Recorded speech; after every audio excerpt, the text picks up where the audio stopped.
teachings you heard me proclaim in the presence of many witnesses, and entrust them to reliable people who will be able to teach others also. Take the teachings you heard me proclaim in the presence of many witnesses, and entrust them to reliable people who will be able to teach others also. Take the teachings you heard me proclaim in the presence of many witnesses, and entrust them to reliable people who will be able to teach others also. Take the teachings you heard me proclaim in the presence of many witnesses, and entrust them to reliable people who will be able to teach others also. 2 Timothy 2:2. Hallelujah, 2 Timothy 2:2. Praise the Lord. 2 Timothy 2:2. You and me, let us proclaim the gospel. 2 Timothy 2:2. Hallelujah. 2 Timothy 2:2. Praise the Lord. 2 Timothy 2:2. You and me, Let us proclaim the gospel of Jesus Christ. Take the teachings you heard me proclaim in the presence of many witnesses, and entrust them to reliable people who will be able to teach others also. take the teachings you heard me proclaim in the presence of many witnesses, and entrust them to reliable people who will be able to teach others also. 2 Timothy 2:2. Hallelujah, 2 Timothy 2:2. Praise the Lord. 2 Timothy 2:2. You and me, let us proclaim the gospel. 2 Timothy 2:2. Hallelujah. 2 Timothy 2:2. Praise the Lord. 2 Timothy 2:2. You and me, Let us proclaim the gospel of Jesus Christ. The harvest is plenty, but the workers are few. As for me and my house, we will serve the Lord.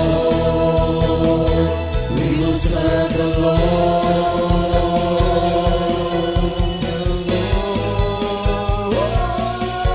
2 Timothy 2:2. Hallelujah. 2 Timothy 2:2. Praise the Lord. 2 Timothy 2:2. You and me, let us proclaim the gospel. 2 Timothy 2:2. Hallelujah. 2 Timothy 2:2. Praise the Lord. 2 Timothy 2:2. You and me, Let us proclaim the gospel of Jesus Christ. 2 Timothy 2:2. Hallelujah. 2 Timothy 2:2. Praise the Lord. 2 Timothy 2:2. You and me, let us proclaim the gospel. 2 Timothy 2:2. Hallelujah. 2 Timothy 2:2. Praise the Lord. 2 Timothy 2:2. You and me, let us proclaim with all disdain, delighting the Lord for His goodness. Let us proclaim with all disdain, delighting the Lord for His goodness. Let us proclaim with all disdain, delighting the Lord for His goodness.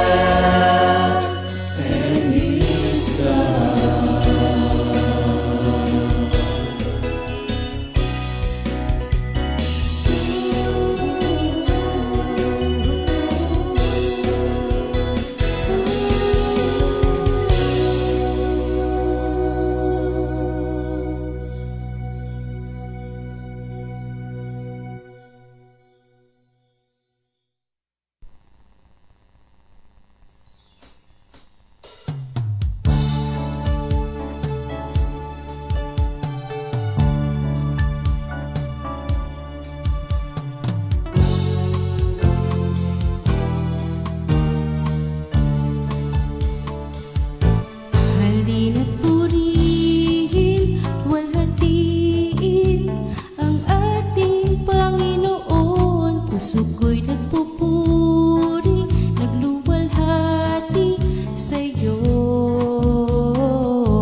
ng tanghali at gabi, patuloy ang grasya. Ikaw, Jesus, ang dahilan nitong ngiti sa aking mga labi. Buhay ko'y pinupuno mo ng pagpapala.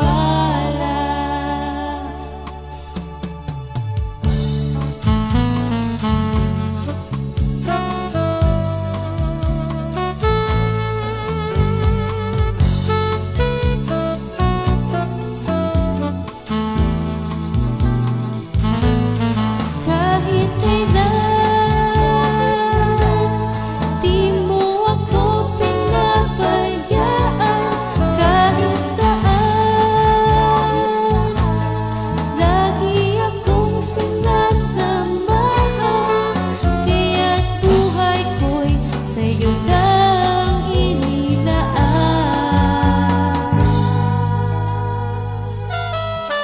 Kaya't buhay ko'y sa'yo lang inilaan.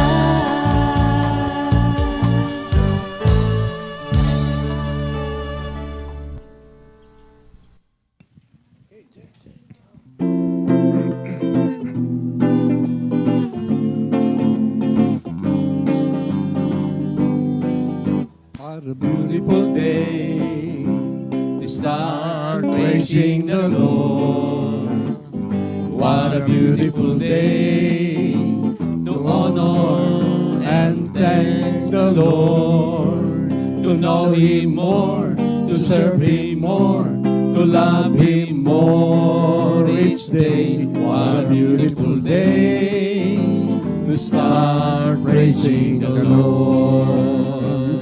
What a beautiful day to start praising the Lord. What a beautiful day to honor and thank the Lord. To know Him more, to serve Him more, to love Him more each day. What a beautiful day to start praising the Lord. I love you more each day, my Lord. I love you more and more each day. To know Him more, to serve Him more, to love Him more each day. What a beautiful day to start praising the Lord. Thank you, Lord. So good morning, Comfy. Thank you, Good Lord. morning, Jesus. Good morning. Sabi nga, napakagandang simulan ang araw ng pag-awit at pagpuri sa ating Panginoon. Kaya nga po, sinimulan po agad namin na sabi nga, what a beautiful day to start praising the Lord.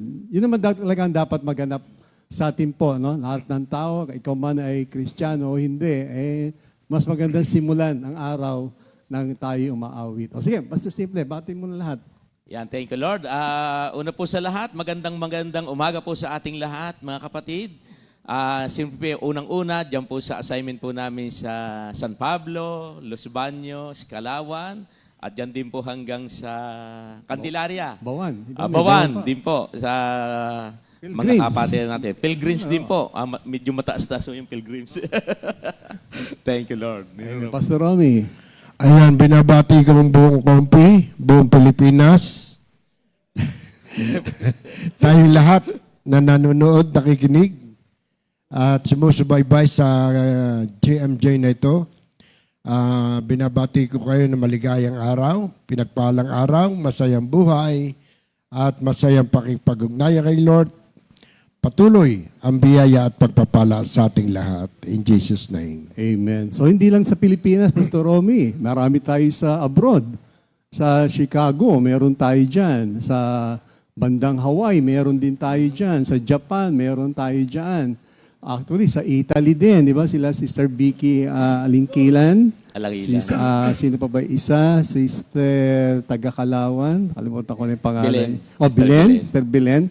So marami, actually, itong ating GMJ ay talagang marami po ang nararating ito, mga kapatid. Pero bago tayo magpatuloy, tayo po ay manalangin. Pastor Romy, ikaw na nga manalangin.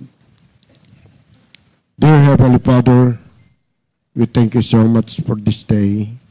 Pinasasalamatan ka namin sa napakagandang araw na pinasimulan namin ang pagpupuri at pagpapasalamat sa iyo. Salamat sa buhay, sa mga biyaya at pagpapalang aming natatanggap araw-araw, kalakasan, proteksyon, at patuloy na pagpapala ng aming lahi, ng aming pamilya, ng aming community, ng aming bansa. Salamat. Napakabuti mo, napakabait mo. Patuloy mo po kami samahan sa buhay na ito at lagi mo kaming pagpalain at maging pagpapala kami sa maraming tao. Salamat po. God bless you all. In Jesus' name, Amen. Thank you, Lord. So alam niyo mga kapatid, itong ating pag-aaral sa ngayong umaga ay pagkapatuloy pa rin po ito ng pag-aaral natin sa mga tinatawag na Hall of Faith. Ang mga tao na masabi natin pinagkalooban ng Panginoon na kakaibang pananampalataya.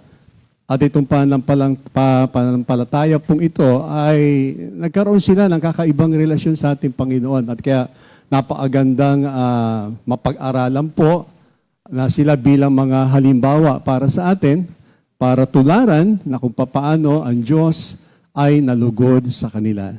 So ngayon pong umaga, dahil sa tatlo po kami, so ang ating pag-aaral po ay dito pa rin po sa Book of Hebrews, chapter 11, dito po sa verse 7.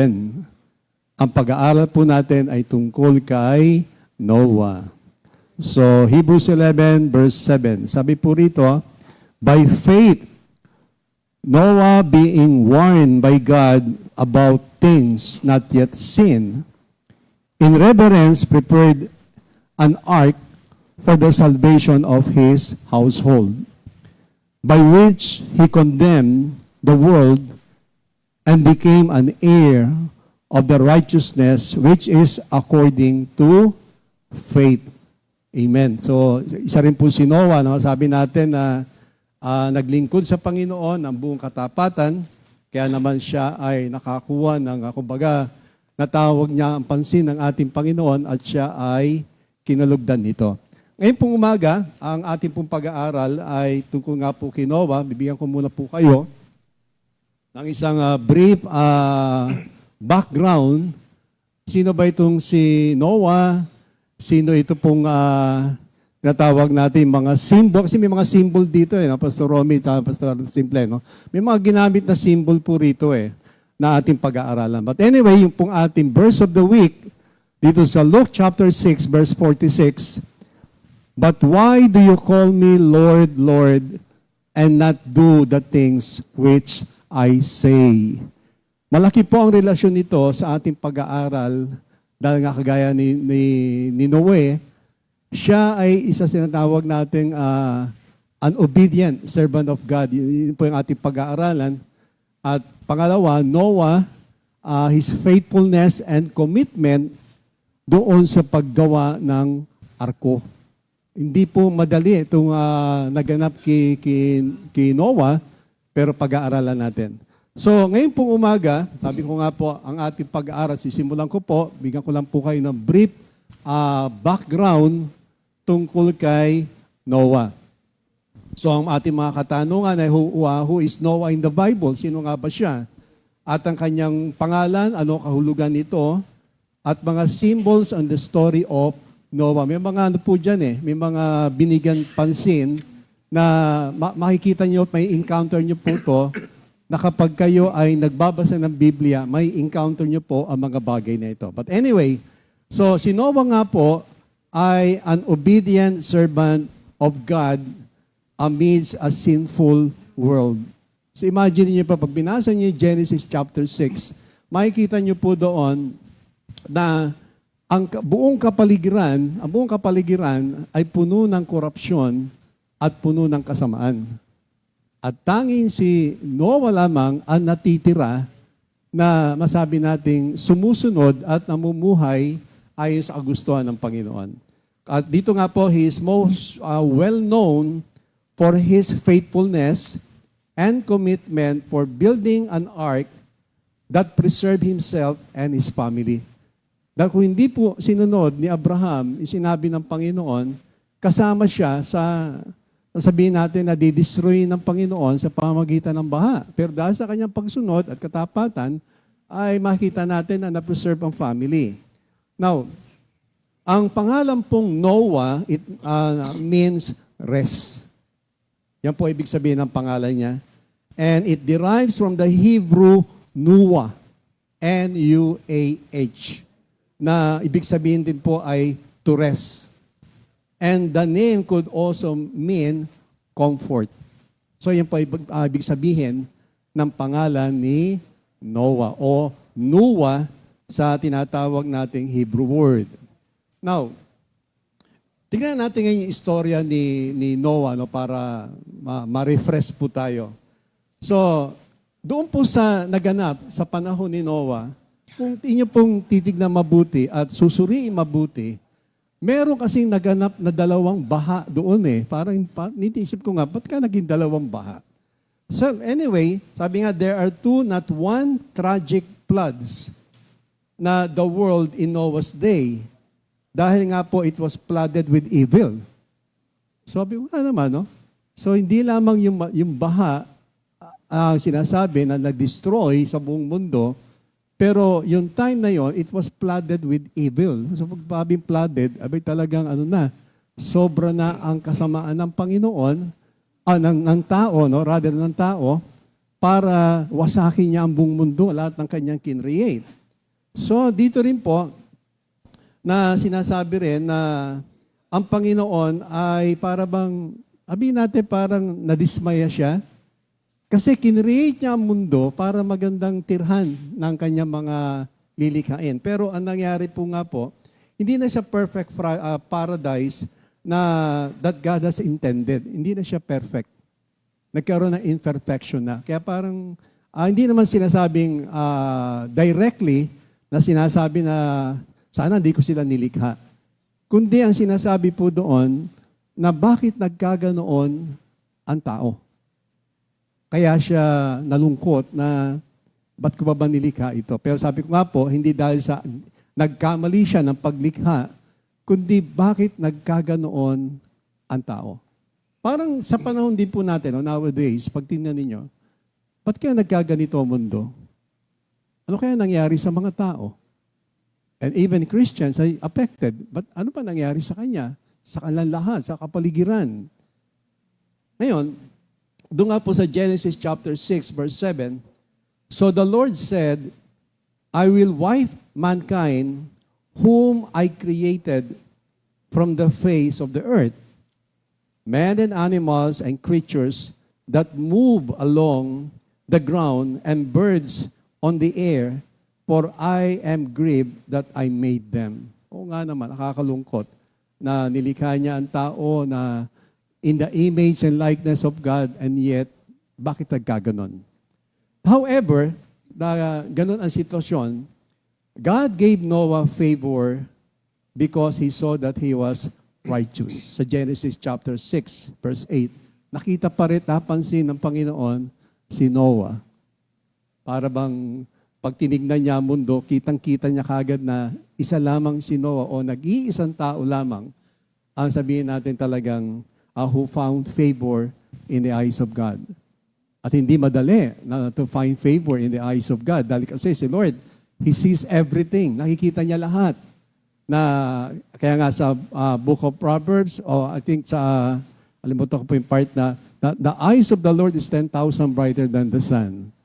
So isipin niyo po yan. Walang malilihim sa Diyos, lahat kitang-kita ng ating Panginoon. Now, so ito nga po, the rain fell and flood waters rose around the ark for 40 days.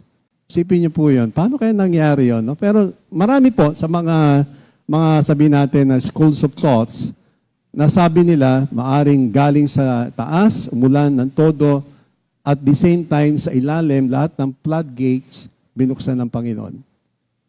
Kaya sa isang iglap, ay talagang lumubog ang buong mundo. Just imagine po na yung pinakamataas na bundok sa lahat at dadagdagan po ng another 30 feet. Ganun kataas po yung baha. Kaya talagang walang mabubuhay na kahit na isang ibon na lumilipad ng mataas, hindi kayang abutin na yung ganun kataas. Kaya namatay sila. Now, so nangyari po si Noah, ang maganda kay Noah, Noah had wala po siyang unwavering faith. Hindi siya nag-wave, hindi siya na-sway, nakapokus siya. Tandaan natin, siya ay nandun sa panahon na talagang flooded with evil. Wala siya nakikitang kabutihan, and yet, hindi nagbago ang pananampalataya ni Noah sa ating Panginoon. Kaya nga, si Noah rin po, na Noah is numbered as being among the three of the most righteous men in the book of Ezekiel. Binanggit po doon Sa Ezekiel chapter 14 verse 20, nakalagay po doon, as surely as I live, declares the sovereign Lord, even if Noah, Daniel, and Job were in it, they could save neither son nor daughter. They would save only themselves by their righteousness. So, ibig sabihin, talaga ang kaligtasan is to each his own. Hindi po pwedeng package deal to, mga kapatid, na pag ang isang taong mananampalataya, and the rest of the family, hindi naman nakikinig, hindi po ganoon. At yan ang sinasabi rin sa book of Ezekiel, to each his own.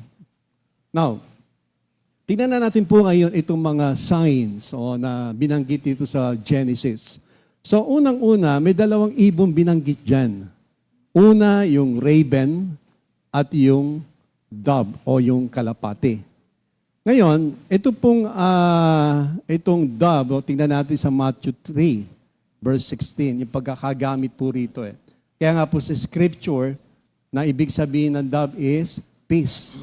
So sa Matthew chapter 3, verse 16, ang sabi po rito,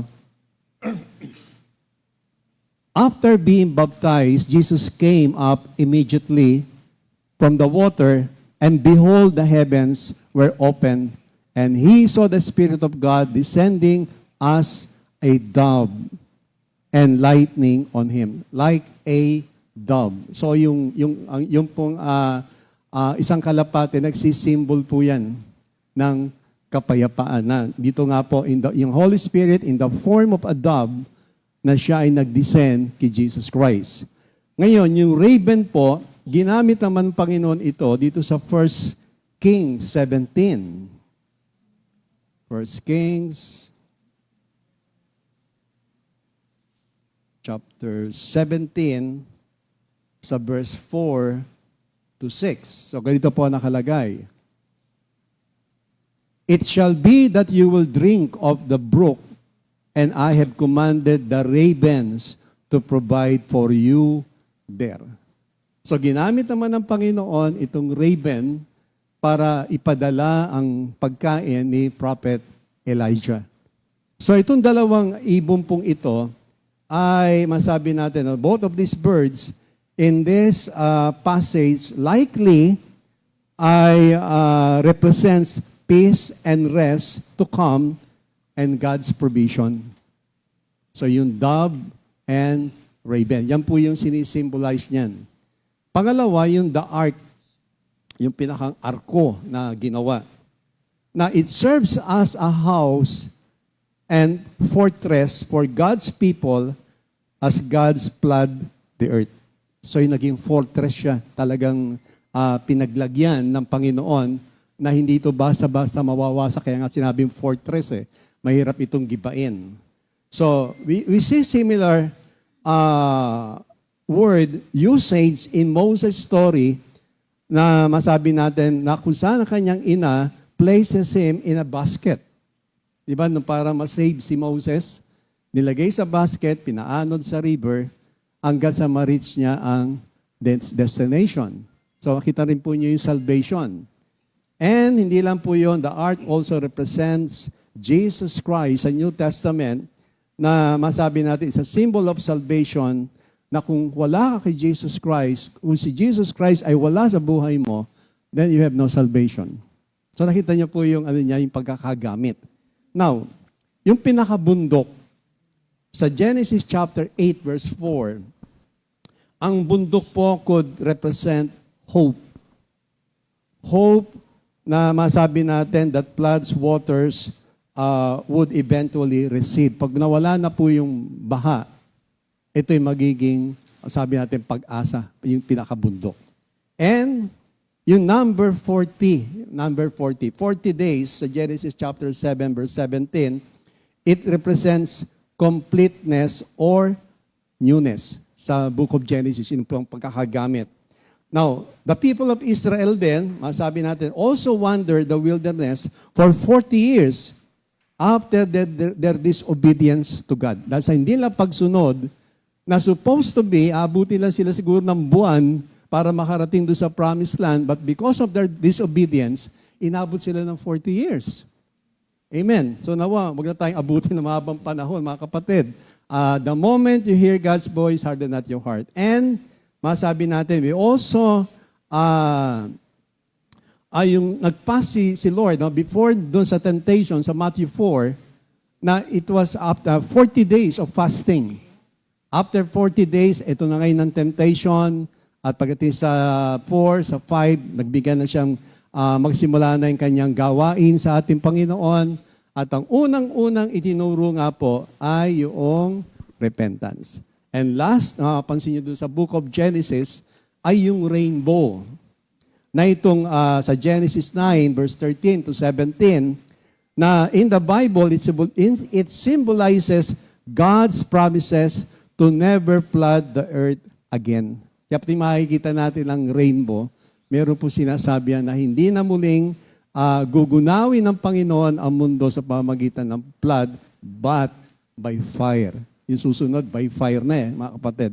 So yan po yung isang brief summary, no, kung ano po itong sino si Noah, ano yung mga symbol, pangalan niya, na ibig sabihin is rest. Now, tatalakayin na po natin ngayon yung unang topic na Noah's faithfulness and commitment in building an ark. So tawagin ko na po si Pastor Romy. Pastor Romy. Magandang umaga po sa ating lahat. Pag-usapan po natin ang dalawang pinakamahalagang naging attitude o ugali ni Noah, yung faithfulness and commitment. Sa buhay natin, napakahalaga ng katapatan. Katulad ni Noah, nang bigyan siya ng instruction ni God kung anong mga gagawin, ang sukat ng barko, ang taas, ang haba, ang bubong, kung anong gagawin, kung ilang floor, lahat ng instruction, pinakinggan niya, inunawa niya, inintindi niya, at na maintindihan niya lahat. Parang tayo, pag nag-aaral tayo ng Biblia, ng salita ng Diyos, hindi mo lang narinig dito, lumampas doon. Wala kang maintindihan nun. Pag narinig mo dito, akit sa isip mo, para magkaroon ka ng knowledge, bababa sa puso mo, at magiging faith, at i-declare ng bibig mo, ang iyong pananampalataya. So inunawa, mabuti, isa-isa, lahat ng instruction ng Diyos sa kanya. And dami. Imagine na gaano karaming hayop, ilang paris na ganyan, ilang paris na ganito, lahat ng klase ng hayop.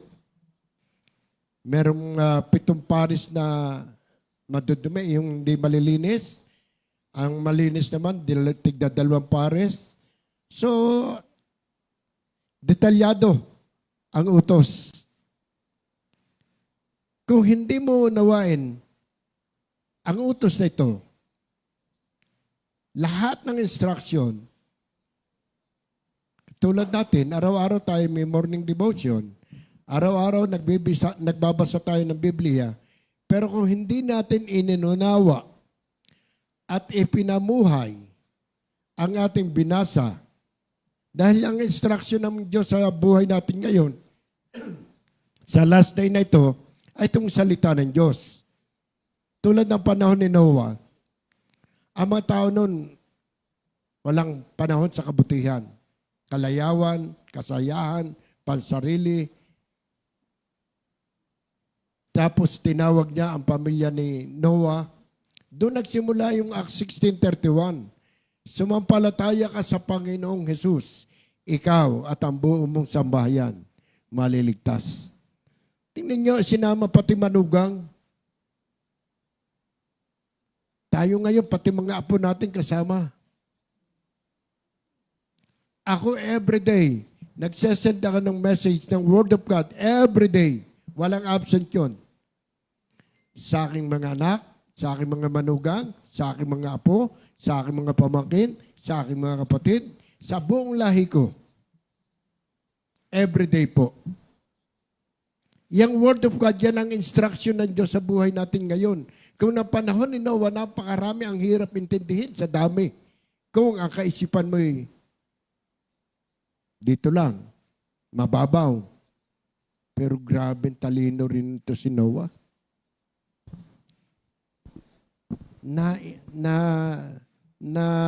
Alala niya, na-remind sa kanyang lahat ng mind. Lahat ng pati sukat, gaano kalapad, gaano ka taas, anong gagawin, pati paglalagay ng alcatran, yung pala paglalagay pa ng alcatran noong panahon ni Noah yan, kaya mga barko, di yan minana eh. Linagyan ang loob, ang labas, bakit? Para hindi pasukin ng tubig. Lahat ng utos ng Diyos na ito, mayroong purpose. Sa atin rin. Kung mauunawaan nating mabuti ang bawat instruction at magiging tapat tayo, magiging faithful sa mga inuutos ng Diyos sa atin, mabibless rin tayo, pati lahi natin, pati angka natin. Kasi may magandang layunin ang Diyos kung bakit niya inuulit itong pag-aaral ni Noah, nitong faith na ito. Ay, nang unang panahon pa yan. Pero ngayon, nire-remind uli sa atin na itong mga nangyari ng unang panahon ay magaganap uli sa panahon natin ngayon sa bagong pamamaraan. Hindi na tayo gagawa ng barko. Ano nang gagawin natin? Church, believers, mag-preach ng gospel. Lagi kong sinasabi doon sa mga kasama kong manggagawa. Tayo, pag tayo magpe-prayer meeting, mag-outreach, huwag kwentuhan ng kwentuhan sa prayer meeting. At pagpasok mo ng lugar na yung papasukan, sabi sa Luke chapter 10, ibibigay mo ang kapayapaan. At kakainin mo, ano ipakakain, hindi ka pwede mag-request. Gusto kong parang meron nagre-request kanina, umaga. Pwede po ba pagpunta nyo dito po sa amin sa Wednesday? Ano po inyong kakainin? Merienda po ba o hapunan? Wala tayong karapatan magsabi sa kanila kung anong pakakain nila sa atin.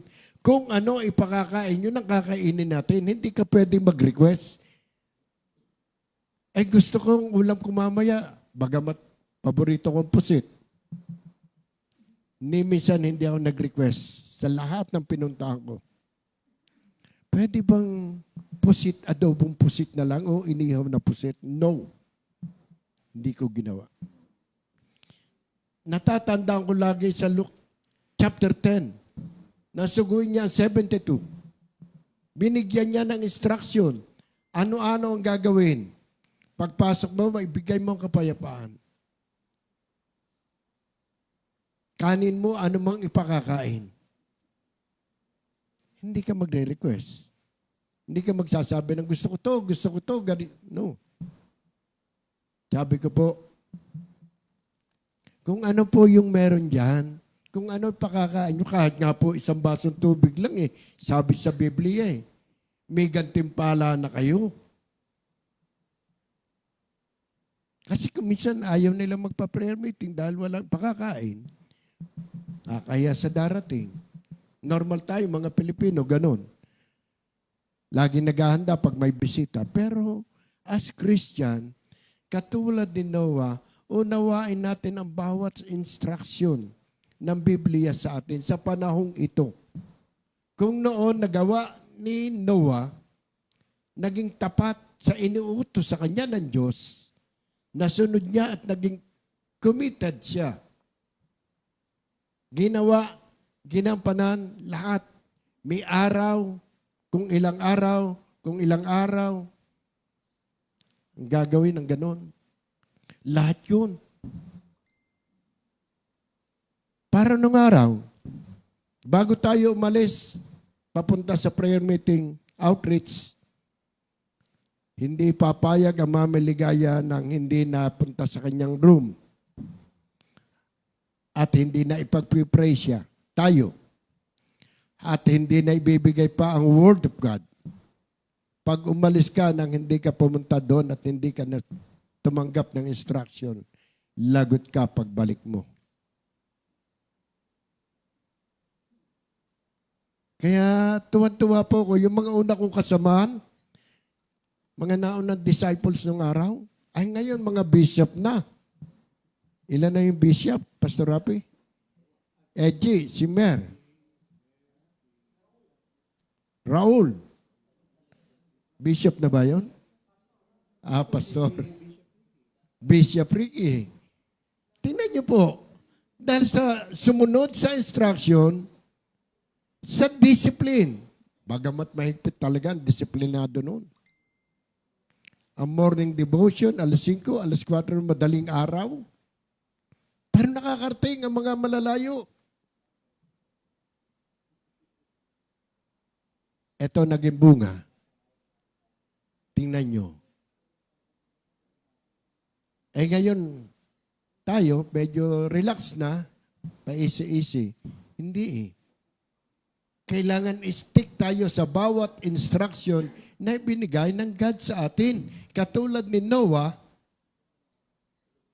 inunawa niyang mabuti. Kahirap nung tandaan. Ilang taon na siya noon? 60 years old.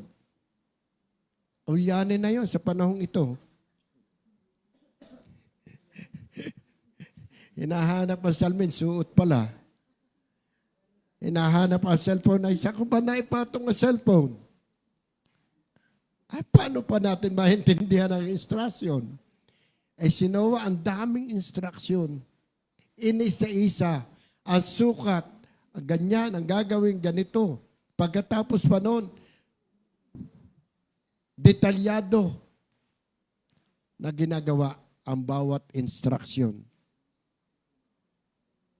Kaya ano nangyari? Na-bless ang pamilya niya. Mula sa kanyang pamilya, lumaganap ang panibagong lahi ng mga tao.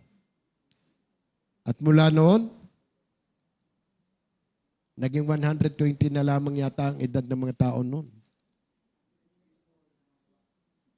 What? Hindi, after Noah, 120 nakalagay. Ang edad na abutin ng tao. 60 siya noon. Pero nung dumating yung flood, 600 years old na siya. Nang dumating ang plan. Kaya sa panahong ito, ang maximum 120 na lamang pag nakarating ka ngayon nga, 80 years old. Ay, tuwan-tuwa ka na, 80 years old na. Yung pinupuntahan namin, 97 years old. Nagbabasa ng Biblia, nagsishare. Ang lakas, naglalakad. 97 years old. Hawak Biblia. Tutulog, gigising Biblia. Yung pala ang pampahaba ng buhay. Dahil ang Biblia, ang instruction ng ating buhay para tayo makarating sa langit. Ang mapa ng buhay natin. At kailangan ang katapatan sa bawat pag-utos ng Panginoon. Iyan lagi nating sinasabi. Lagi nating naririnig yung Acts 16:31, sumampalataya ka sa Panginoong Jesus, ikaw at ang buong mong sambahayan ay maliligtas. Yan ang laging sinasabi ni Pastor Alex. yung ating pamilya. Ang ating lahi, ang ating angkan. Baka nakakalayo tayo, nakakalimutan natin ating pamilya. Kung hindi man natin maabot, kahit man lamang sendan natin ang Word of God. Ang daladala ng mabuting balita ay pagpapala, makikita nyo. Ang mga anak natin, mga apo natin pagpapalain. Kung tayo nagiging tapat sa bawat utos, hindi man natin nagagawan lahat. Pero may masunod ka man lamang kahit 10, 5, may nasunod ka naman. Kaysa wala kang sinunod. Kaya nga ang katapatan ay isa sa pinakamahalaga, kinalugdan ng Diyos, si Noah, at pagtapos nun, meron pa siyang covenant. Yung rainbow. Kaya nga ako, pagkakakita ko ng rainbow, kagad, oh Lord, yung aking mga prayer, Lord. Lord, yung mga prayer ko po. Covenant ni Lord yun eh. Kung kay Noah, ilahin na tayo eh. Nanggaling tayo kay Noah. Kaya ang katapatan ay isa sa pinakamahalagang bahagi. Ultimo sa pagbabayad ng ikapo. Maaring hindi tayo naging tapat. Totally. Pero sa finances, nagagawa natin. Pati. Pero kasi hindi tayo talagang totally faithful. Kasi katulad ko, binigyan ako ng kotse ng aking anak. Kung faithful ako, aalamin ko, magkano ba anak yan? 1 milyon? Di lalagyan ko ng times 100,000. Saan ako kukuha ng 100,000? Pero pagdating sa finances naman, thank you Lord, nagagampanan po, nasusunod. Sa fellowship, di ba sabi, huwag niyong kaliligtaan ang pagdalo sa ganitong pagtitipon, tayo ba ay nagiging tapat na every fellowship kung saang area ka naroroon. Baka pinagpapalit ang fellowship sa mga piyestahan, binyagan at kasalan. Nawala na tayo sa ating pagiging faithful kay Lord. Kailangan tayo po maging halimbawa sa kanila. Ako po kahit ako'y mag-aanak sa kasal, mga enggrande, mga sikat na kasalan, ninong ako. Sabi ko'y pasensya na po, pag napatapat sa linggo, hindi ako makakadalo. Dahil meron po kaming fellowship. Doon lamang makikita mo na yung faithfulness. Hindi mo pagpapalit. Naalala ko yung sharing ni Ninong Fred. May Bible study, meron transaksyon sa business. Hindi niya pinuntahan ang business. Sa halip ay nag-Bible study pa siya doon sa Lampara pa dati. Inuna niya ang Bible study. Alam niyo po nangyari? Yung pay-insured sa kanya, nasunog. Kung nakuha nila, lugi ang negosyo. Inuna niya ang gawain, hindi siya nalugi, tumubo pa. Kaya pagiging tapat, alam ng Diyos ang ating katapatan, only God knows. Siya lamang nakababatid. Commitment, committed, pangako natin sa Diyos. Maglilingkod habang nabubuhay. Anuman ang datngan, anuman ang kalagayan, anuman ang kahantungan, makikita rin to. Talaga bang tapat tayo sa ating pangako? Tetest ni Lord yan. Na ako'y mag-decide na maglilingkod sa Panginoon, sinabayan ako ni Selen, ng aking pamangkin at ni Erning, kapitan ng barko. Meron silang kumpanya dati, Mulaben Shipping Company. Sabi niya, Uncle, sumakay ka muna sa barko. Gagawin kitang head sa maintenance, sa kitchen at saka sa dining. 2 years ka muna sumakay bago ka mag-serve. Pinagpaalam ako sa Mami Ligaya. Sabi ng Mami Ligaya, hindi ko kaya sagutin yan. Hindi ko kayang ibigay ang ibibigay ng pamangkin mo. Sa barko, siyempre, dollars. Sabi ng Mami Ligaya, mag-pray ka. Magdasal ka. Kinabukasan, nagpray ako ng gabi, binigay sa akin ng Jeremiah 29, verse 11, malakas ang loob kong lumapit sa Mami Ligaya. Ay, kay Mami, meron na po akong word. Ako lamang nakakaalam na mabuti para sa iyo. To bring you prosperity and not disaster. Sinabi ko rin kay Celet, kay Erneng, sorry, kay Lord ako, hindi sa trabaho. At up to now, eto, maraming dinaan ng pagsubok, trials, pero yung pangako kong maglilingkod. Nagtayo ng iba't ibang community, pamangkin ko, pinsambuo ko, nagalit sa akin, nagtampo sa akin, hindi ako inumikan dahil hindi ako sumama sa kanila. And wala akong dunong, wala akong yaman, wala akong galing, wala akong talino. Meron lamang ako word of honor. Yun lamang ang katapatan. Yung aking sinabi, paninindigan ko. Kaya alam nyo, bandang huli, lalo kaming naging close ni Sele, na Kuhinistor, dahil lalo kaming naging mahigpit ang aming relasyon, bagamat magkakaiba na kami na community. Nanatili yung relasyon. Kaya paninindigan natin ang ating mga pangako. Itong tingnan nyo, si Noah, hanggang sa huli, ano nangyari? Di ba? Ang ganda na nangyari. Na-save. Pati mga manugang. Nagsimula sa kanila. Dumami ang mananampalataya. Up to now, laging pinag-uusapan ang kasaysayan ni Noah. Number 2, mahalagang ugali niya, faithfulness and commitment. Yan rin po ang iniiwan ko sa ating lahat na kailangan nating mga Kristiyano sa panahong ito maging faithful kay God sa mga pangako, committed sa gawain, dali ng salita ng Diyos. Sabi nga sa Matthew 28, our greatest commission to preach the gospel, to teach the word of God, and make them my disciple. Hindi lamang tuturuan. Tuturuan mo talagang sumunod at maging disipulo, tagasunod ni Kristo. At yan po ay ginagawa na nating lahat. Salamat sa Diyos. God bless. Thank you, Lord.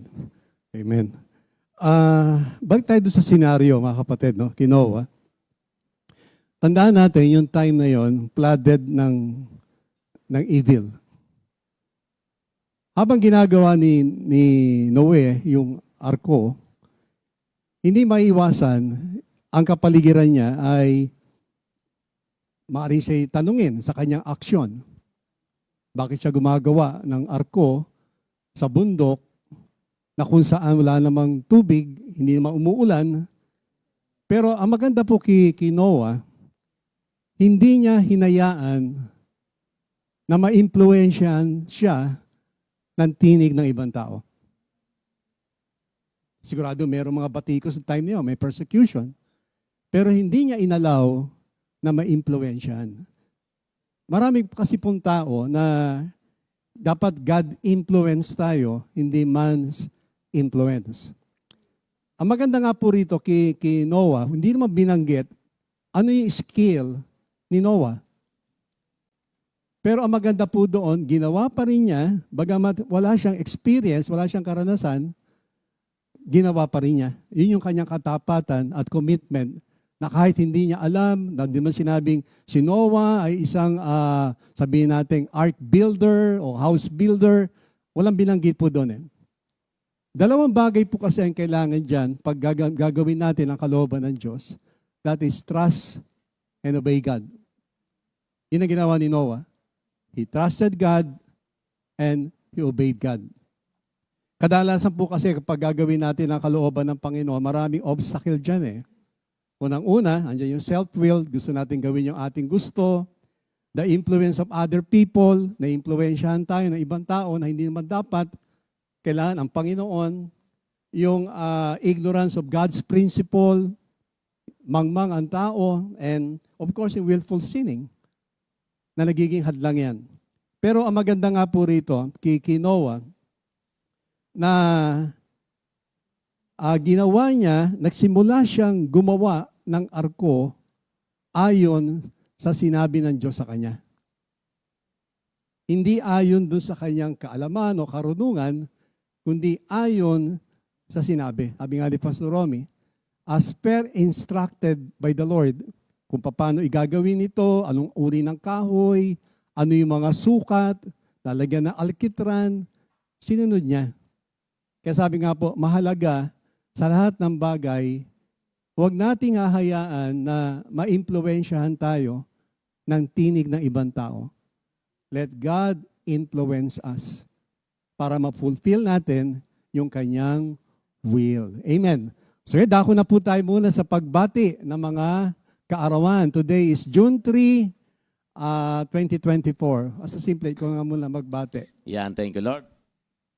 Yan, ito po yung ating mga kapatid na may kaarawan po ngayon. Happy birthday, Sister Linda Javier. Pangalawa po, Sister Jessica Cabral. Si Brother Joe Chowa. Sister Ariana Bisite. Sister Josie Rayray. At happy anniversary din po kina Brother Lyndon and Sister Marites Gamilia. Yan.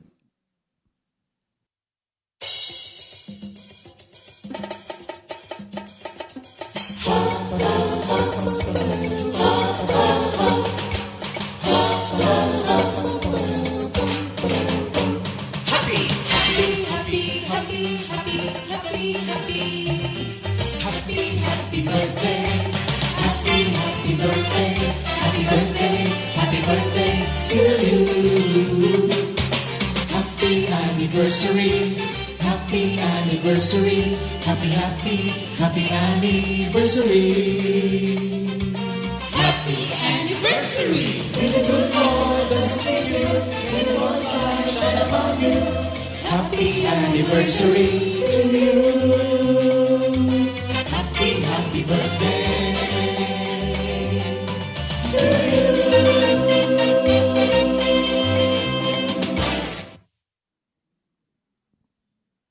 Ayan, happy Happy birthday. birthday. Thank you, Lord. At Enjoy happy your anniversary. day. So, announcement lang po. Covenant meeting, June 15, 2024, 1 p.m. onward at the City Garden Grand Hotel, Makati. So, all Covenant members, active and inactive, are invited. So, let us be reminded of our covenant with the Lord. Pangalawa po, Life in the Spirit Seminar, magaganap po sa East Area on June 22, 2024. Saturday po yan, 8 a.m. at our worship center in the East. So yan po yung ating mga announcement. Abangan niyo po to. Ngayon naman po, dadako tayo sa pangalawa. No? Kanina yung Noah's faithfulness and commitment in building the ark. Ngayon naman po, talakayin naman po ni Pastor Simple, Noah as an obedient servant of God. So, Pastor Simple. Yan, thank you, Lord. Purihin ang ating Panginoon. Magandang umaga pong muli, mga kapatid. At sa oras pong ito, pwede po bang pakibati muna yung ating katabi at sabihin nating salamat at katabi kita ngayon? Yeah, thank you, Lord. Purihin ang ating Panginoon. Salamat kay Lord. Ngayon nga po, ito naman ang akin nung isi-share sa ating ngayon ay ang pinaka-title ko po dito, yung bilang isang lingkod ng ating Panginoon na yan nga po ay walang iba kundi si Noah. Alam naman natin na sino nga ba si Noah? Ay sabi nga po, si Noah po ay isang masunuring lingkod ng ating Panginoon.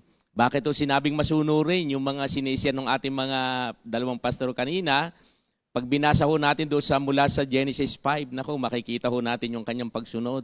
Lahat ho nang iniutos sa kanya, wala siyang sinabing, hindi ko kakayanin yan. Basta wala ho siyang ginawa kundi sumunod lang siya ng sumunod. At hindi lang po yan. Si Noah din po ay kilalang-kilala yan na pag sinabing Noah, ano po ang maalaala natin pag sinabi nating pangalang Noah? Sasabihin agad natin, ay yan ang gumawa ng arko. Diba? Kilalang-kilala po natin. At yan naman po yung totoo. At hindi lang po yon, at alam natin na siya nung panahong yon ay siya yung nagkaroon ng, yung buong pamilya na ay nagkaroon ng kaligtasan. At sabi nga po, Katulad ng sinasabi kanina ni Pastor Rape, na ang ibig sabihin ng pangalan ni Noah ay rest, yung kapahingahan. 'Di ba? Nakaranas ba kayo mga kapatid ng kayo'y pagod na pagod? Tapos biglang kayo ay namahinga? 'Di ba? Parang ganun din po sa panahon dito eh. Noong mga panahon 'yon, ay tamang-tama naman po yung meaning ng kanyang pangalan. Simple nung panahon nga pong 'yon, talaga hong wala nang ginawa ang mga tao noon kundi kasamaan. 'Di ba? Kaya nga sabi nga doon kanina pag binasa nga natin ang Bible, para bang si Lord ay hindi naman nagsisi. Sabi nga din doon ni Lord, bakit ko pa nga ba nilalang yung tao? Sipi, hindi naman po yun ang gusto talaga niyang mangyari. Ang gusto niya talagang mangyari, kaya niya nilalang ang tao para magbigay ng kaluguran kay Lord. Kaya lang, ang nangyari po ng kapanahonang yun, wala. Iba po yung pinagagawa ng mga tao. Pero salamat to sa Panginoon at yun niya, makikita po natin dyan. At sabi nga, ang kanyang pangalan na ang ibig sabihin ay rest o comfort, ay isa pong magandang motivation po ito na may parating na rest o comfort sa buhay nila sa kabila ng kasamaan sa daigdig. Alam nyo ba, habang tinitingnan ko nga, sabi nga dito, tingnan nyo ha, dito po sa Genesis 5:29, ganito po yung pagkakasabi kay Noah eh. Tingnan po nyo ha, sinabi niya, mula sa lupaing ito na isinumpa ni Yahweh, ipinanganak ang lulunas sa lahat ng ating paghihirap at pagpapagal. Kaya't Noah ang ipinangalan niya sa kanyang anak. Tingnan niyo, isa pala siya sa na talagang ginamit ni Lord na sabi nga, bakit sinabing lulunas? Sipi sa panahon nga ho ngayon, wala. Ang pinagagagawa ho ng mga tao, hindi nakalulugod sa Kanya. Kaya yun po yung sinabi ng salita ng ating Panginoon. Kaya nga po kapag sinabing Noah o Noe, ito po yung agad inaiisip natin na pagbaha. Hindi lang po yan. Ano pa? Hindi lang natin ito alam ang ibig sabihin ng baha. Pero sa buhay natin ngayon, di ba, pag sinabing baha, iba't ibang uri po ng ng mga nagaganap sa buhay natin. Pero salamat po sa Diyos at naandyan lagi yung mga salita ng ating Panginoon. At si Noah po bilang isang servant of God o lingkod ng Diyos, makikita po natin pagka sinabi nating servant. Di ba, napag-aralan po natin yan. Pag sinabi nating servant ay one who serve. Ito po ay naglilingkod sa Panginoon. Di ba tayo din po, naglilingkod do tayo sa Panginoon. Ito po ay isang taong naglilingkod. Di ba yung isa nga pong meaning niya sa Griego po yan? Yung salitang doulos. Na ang ibig pong sabihin ay a master slave o servant of God. Yan, pagka sinabing slave, ibig sabihin tayo ay mga lingkod ng Panginoon. Di ba parang yung ating pag-aaral kahapon na tayo binihag na po ni Lord yung buhay natin. Isinuko na natin yung ating buhay kay Lord. Kaya ngayon, yun na po yung hangarin natin. Wala tayong layunin sa panahon natin ngayon, kundi tayo yung maglingkod. Ano pa? Sabi nga dito, pag sinabi nating doulos ay a master slave, servant of Christ, someone who is bound to serve his master. Naglilingkod po tayo na, meron tayong naglilingkod tayo na meron tayong pinaglilingkuran. Meron tayong sinusunod. At yan ay walang iba, kundi yung Diyos natin na ating sinusunod ngayon sa paglilingkod natin sa Panginoon. At yung po pong isang ibig sabihin doon isa pong ibig sabihin sa Grego, yung salita pong yung salitang diakono. Ang ibig sabihin naman po niya sa mababaw na Tagalog, ang sabi diyan ay parang inihalin tulad po ito doon sa mga waiter. Di ba yung waiter po, sabi nga to wait at table. Di ba? Makikita ho natin, di ba, pagka kumakain tayo sa mga sa mga restaurant. Nakita ba niyo yung mga waiter? Nag-aabang sila. Nag-aabang sila kung itataas ba yung kung sino magtataas ng kamay. Ibig sabihin, pag nagtaas ng kamay, merong kailangan. Ay ganon din po tayo. Salamat na lang kay Lord at tayo ay bilang mga lingkod ni Lord, nagtataas na rin ho tayo ng kamay. Diba? Pag kami, mga manggagawa po, pag may mga assignment, diba? Kaya isa pala yung ibig sabihin noon, na talagang ang mga naglilingkod kay Lord, laging laging handa. At tandaan po natin pag sinabi natin mga waiter, ibig sabihin nakabihis. Diba? Nakakita ba kayo ng waiter na hindi nakabihis? Lagi pong pusturo yan. Kaya ang mga manggagawa po, yan po, lagi po ano yan, lagi po yan nakabihis. Amen. Di po ba? Di ba Ninong Romy? Lagi nakabihis po yan. Yan po. Sabi nga dyan, kaya nga po, ano yan, handang tumulong. Sa Matthew 8:15, di ba, nung kapanahunan nila, sa Acts 6 verse 1, yan po yung mga, mga nagsiserve.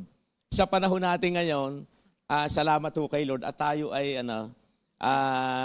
talagang tinuturuan ng ating Panginoon kung ano yung ating gagawin bilang mga lingkod din. Ngayon pag-usapan po natin, dito po sa bilang isang lingkod ng Diyos na katulad ho ni Noah, meron ho akong 3 P na nakita para sa kanya.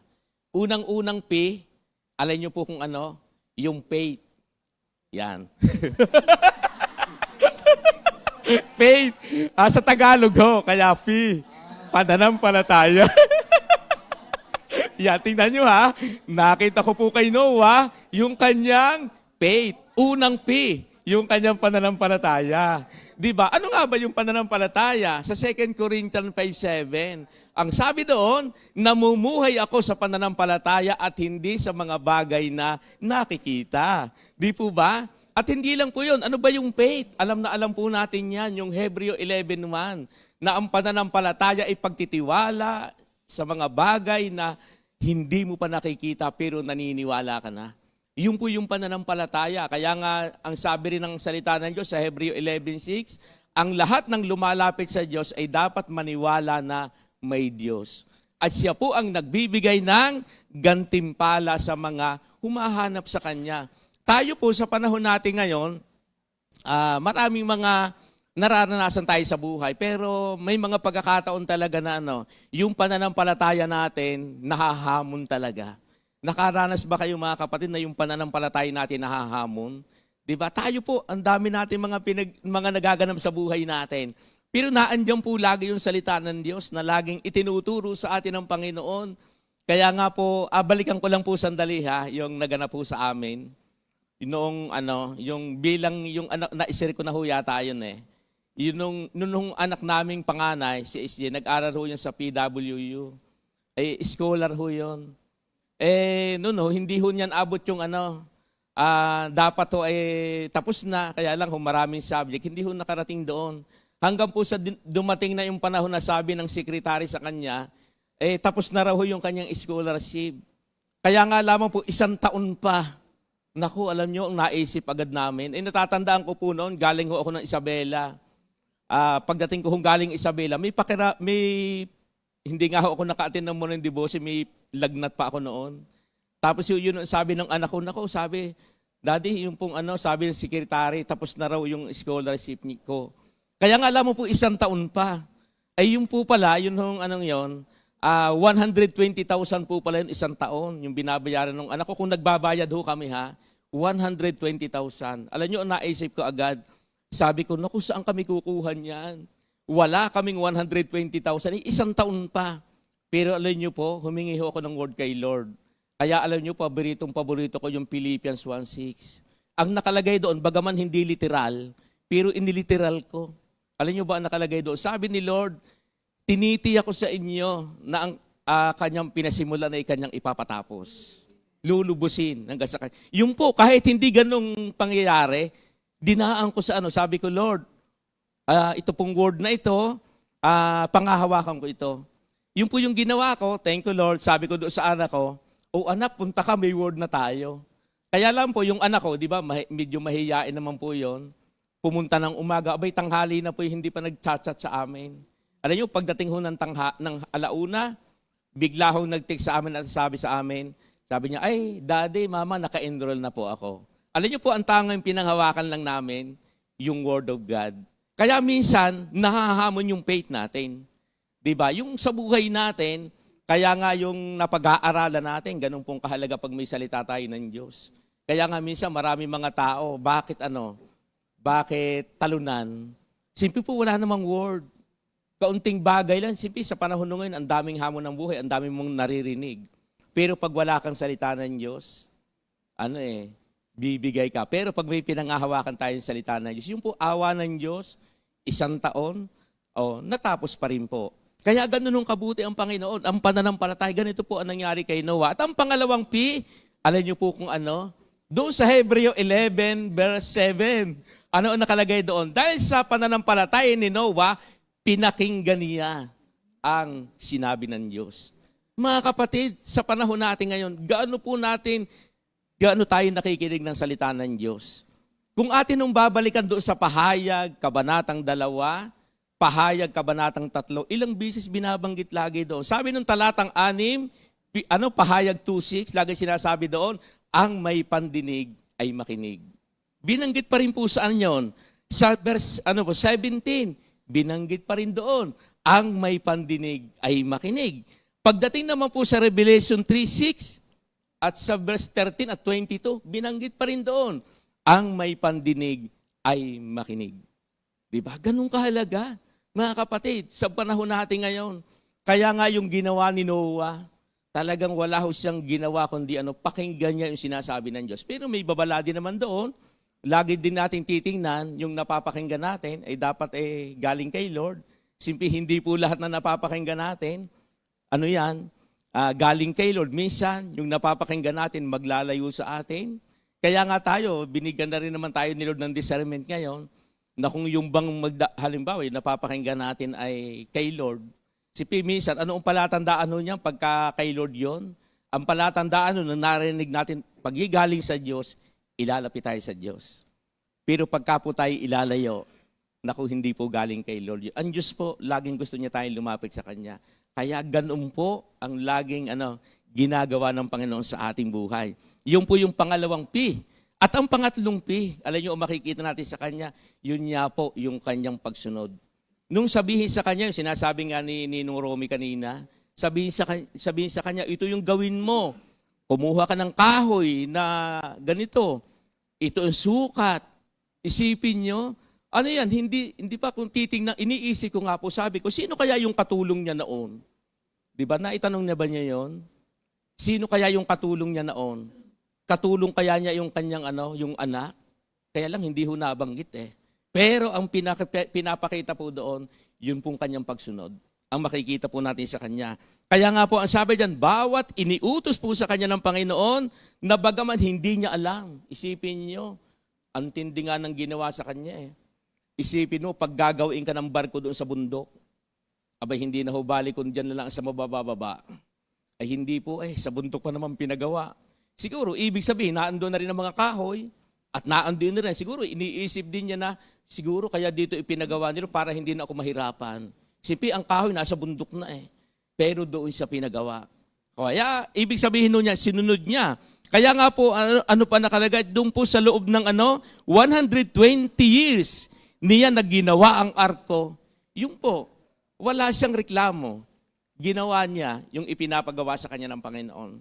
Kaya nga kami, bilang mga manggagawa din ng ating Panginoon, ano bang ibig sabihin? Pagka ini-apply natin sa ating buhay, minsan, parang pag tinignan mo yung naganap kay Noah, sipin mo yung hirap ng ipinagawa sa kanya. Pero, sunod lang siya ng sunod Kaya nga po, ganon ang kahalaga sa ating buhay ngayong bilang pananampalataya. At bilang mga lingkod po ng Diyos, tandaan natin sabi diyan, Noah knew God at kilala po niya ang Diyos. Siya ay lumakad na kasama ang Diyos ayon po doon sa binasa natin kanina.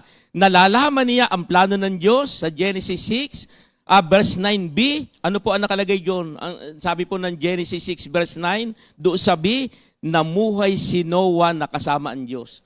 Para ding si si Enoch.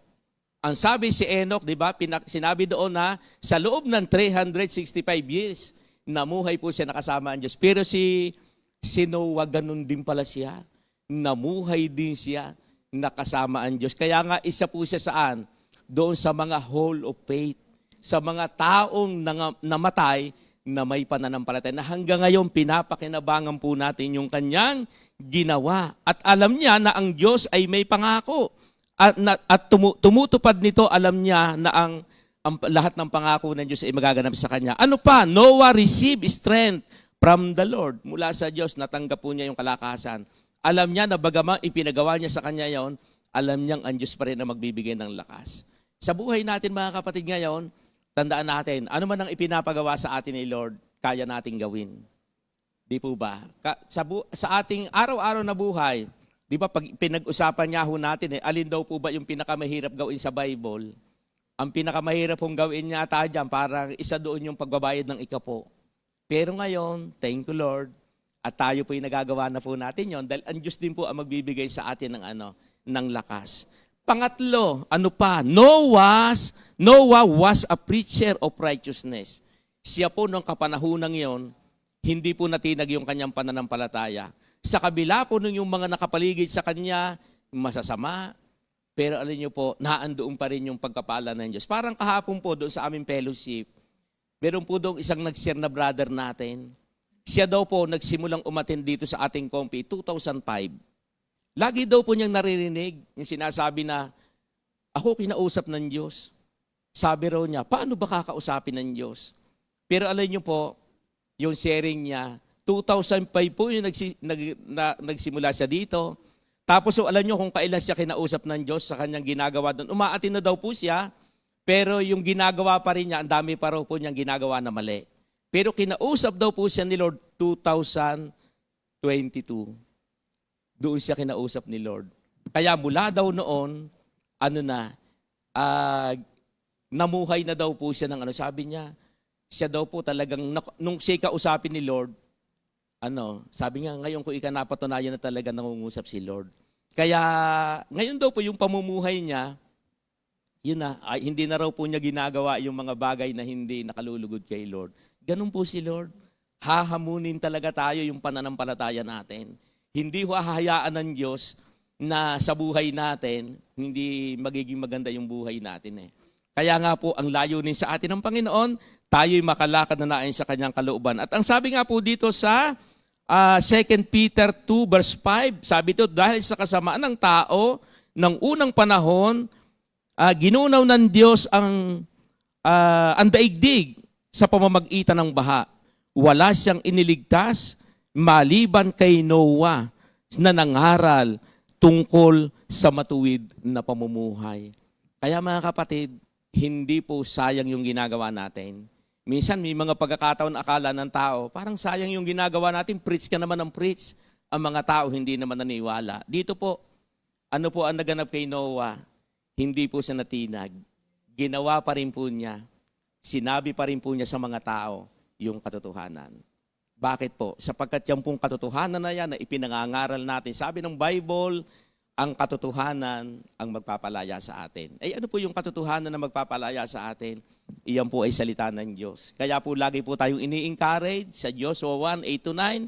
Huwag mong kaliligtaang basahin ang aklat na yaon. Dili-dilihin mo yun araw-gabi upang masunod mo ang lahat ng nasusulat doon. Sa gayon, giginhawa ka at magtatagumpay. Kaya mga kapatid, sa umaga pong ito, iiwanan ko po sa atin ang 3 bagay, 3 P na makikita po natin sa buhay, sa paglilingkod po ni Noah, sa Panginoon. Unang-unang P, sabi nga dyan, naandun po yung kanyang pananampalataya, yung unang-unang P. Pangalawa po, yung kanyang pakikinig. Kaya mga kapatid, sabi ng salita ng Diyos, kinakailangan ang may pandinig ay makinig. At yung pangatlong P, hindi lang natin napakinggan. Dapat naandoon po ang pagsunod natin. Dahil sa pagsunod po natin, doon po natin matatanggap yung mga ipinangako ng Panginoon sa ating lahat. Thank you, Lord. Magandang umaga po sa ating lahat. Thank you, Lord. Maraming salamat, Pastor Simple. Pero isang bagay po ang aking dapat natin tatandaan. One cannot walk with God unless they are walking in obedience. Yung pwede sabihin, kasama ko si Lord. Pero hindi ka naman nasunod. At ang maganda po kay Noah, yung kanyang pagsunod ay immediate. Kapansin niyo po kagad, walang hesitation. Hindi niya sinabing, Lord, bakit ko gagawa? Wala. Kundi immediate yung kanyang pagsunod at without any hesitation. Kaya nga po, ang isa pa rin po nakatawag pansin dito, yung pagsunod dito ni Noah was not influenced by other people. Wala nag-influence sa kanya na gawin mo ito, kundi sumunod siya. Now, it was once said ng si O.L. Moody, sabi niya, There will be no peace in any soul until it is walking to obey the voice of God. So wala daw magiging kapayapaan sa puso ng isang tao hanggat sa hindi ka sumusunod sa tinig ng Diyos. Kaya nga po yung ating verse of the week sa Luke 6 verse 46, why do you call me Lord, Lord, and do not do what I tell you to do? Oo nga naman, tawag tayo ng tawag, Lord, Lord. Hindi naman natin ginagawa yung sinasabi niya. Napakahalaga po. So nawa itong araw pong ito ay nakita natin ang kabutihan ng Diyos kay Noe dahil sa kanyang pagiging masunurin. Sabi nga po, immediate yung kanyang pagsunod without any hesitation at yung kanyang katapatan at kanyang commitment sa paggawa ng arko na bagamat hindi siya eksperyensado tungkol doon, ginawa pa rin niya ito as per instructed ng ating Panginoon. Kaya naman, ano naging reward niya? Diba? He found favor in God na save ang family niya at kasama rin po siya. Kaya nawa, itong buhay po ni Noe ay maging magandang halimbawa na tularan po natin upang hindi lamang malugod ang Diyos sa atin, kundi marami pong magaganap sa buhay natin kapag tayo ay sumusunod sa Kanya. So kami po ay magtatapos sa repeat new song of the week na Luwalhatiin, composed by Sister Vera Amistoso. So magandang umaga po at maraming salamat po sa inyo lahat. God bless you all.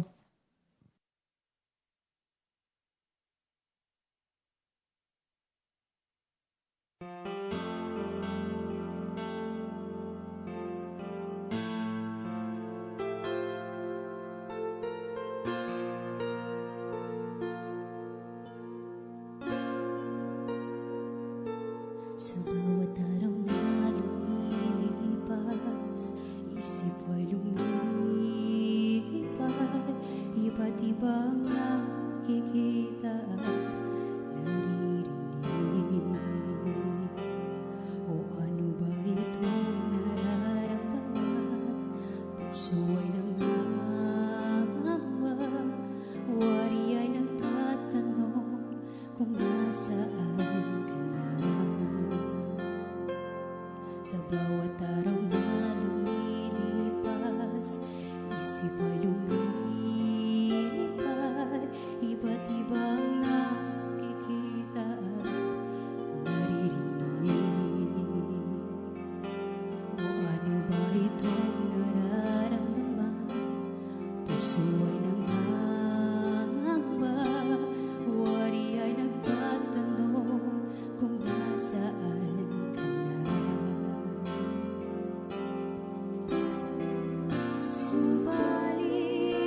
2 Timothy 2:2.